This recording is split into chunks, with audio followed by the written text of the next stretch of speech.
Good afternoon everyone, hello po sa inyong lahat, and this video is para po sa mga content creators, sa lahat ng content creators kahit po monetized or hindi ka pa po monetized, okay? So para po sa ating lahat ng mga content creators, i-sure nyo po, paalala lang po ito ha, i-sure nyo po na ang page nyo po or ang inyong Facebook account ay recommendable ni Facebook.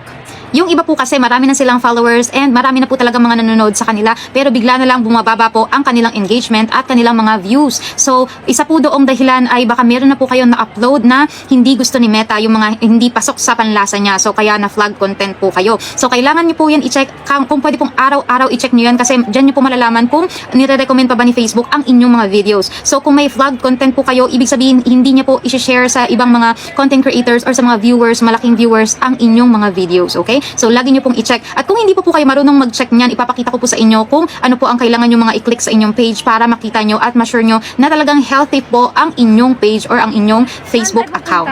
Paalala lang po ito para sa ating lahat, para sa mga monetize na, i-check niyo pa rin po kahit po monetize na kayo, kasi pwede po kayo ma-demonetize kung hindi po kayo sumusunod sa mga rules or panuntunan ni Meta. At para naman po sa mga hindi pa na monetize, syempre kailangan niyo po yung sundin. Dahil kahit na po maabot niyo yung in-stream ads pero marami po kayong mga violations, talagang hindi po kayo ma-approve. So, gawin niyo pong healthy ang inyong mga accounts, ng inyong mga page, para po kung sakaling mag-apply na kayo sa in-stream ads or live ads, is mabilis lang po kayong matatanggap. So, after 2 weeks niyan, ma-approve na po talaga kayo. So, ayun po yung kahalagahan noon. Para rin po sa inyo yun, para po sa monetization talaga yan. So, talagang i-check niyo lang to, panoorin niyo po at gawin niyo po araw-araw. Okay, guys.